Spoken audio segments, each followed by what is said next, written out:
మధ్యప్రదేశ్లోని సత్నా జిల్లాలోని రాంపూర్ బాఘేలన్ నగర్ పరిషత్ BJP councillor ఆవిడ భర్త అశోక్ సింగ్ వీడు ఎప్పటి నుంచో ఒక ఆవిడ మీద మనసు పడ్డాడంట. వాడేమొచ్చేసి ఏం చేశాడు, 6 నెలల క్రితం ఆ మహిళ ఒంటరిగా ఉన్నప్పుడు కత్తితో బెదిరించి ఆమెపై అత్యాచారానికి పాల్పడ్డాడు. అత్యాచారం చేయడమే కాకుండా వీడియో కూడా తీసి ఇక ప్రతిరోజు కూడా బెదిరించి ఆవిడకి నరకం చూపించి ప్రతిరోజు కూడా వాడు ఈ పనులు చేసేవాడు. ఆవిడ చివరికి ఒకరోజు వీడి యొక్క తతంగాన్ని అంతా వీడియో తీసి బయట పెడితే నువ్వేం చేసుకుంటావో చేసుకో, నాకు అధికారం ఉందని చెప్తున్నాడు. పోలీసులు అందరూ కూడా వీడిని బహిష్కరించారట. జిల్లా బహిష్కరణ చేసినా కూడా వీడు అధికారం ఉందనే కొవ్వుతో ఇలా మహిళల్ని ఇబ్బంది పెడుతున్నాడు. వీడినేం చేయాలి?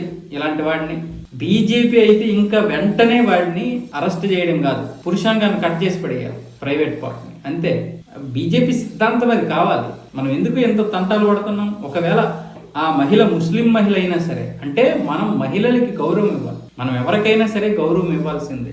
మన జాతీయ భావజాలం లేనటువంటి వారిని, ఈ దేశాన్ని పాడు చేద్దాం అనుకున్నటువంటి వారిని, ఈ దేశాన్ని నాశనం చేద్దాం అనుకున్నటువంటి వారి మీద మాత్రమే మన యొక్క పోరాటం ఉండాలి. ఇలాంటి వెధవల్ని వెంటనే, ఈలాంటి వాడిని, కుల్దీప్ సింగ్ సంగార్కర్ లాంటి వాడిని వెంటనే ఉరివేసేయాలి. బీజేపీ కదా మధ్యప్రదేశ్లో కూడా ఉంది, మరి ప్రశ్నిస్తారుగా, మరి ఏం చేస్తుంది బీజేపీ ప్రభుత్వం అని. ఇలాంటివి మనం కూడా ప్రశ్నించాలి.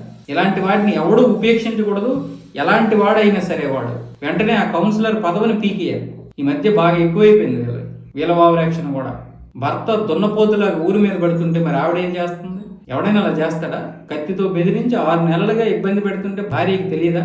కాబట్టి ఆవిడ పదవి తీసేసి ఆవిడని పార్టీని సస్పెండ్ చేసేసి వీడిని వెంటనే తీసుకెళ్లి ఒక 20-30 సంవత్సరాలు జైల్లో పడిస్తే మిగతా వాళ్ళకి బుద్ధి వస్తుంది.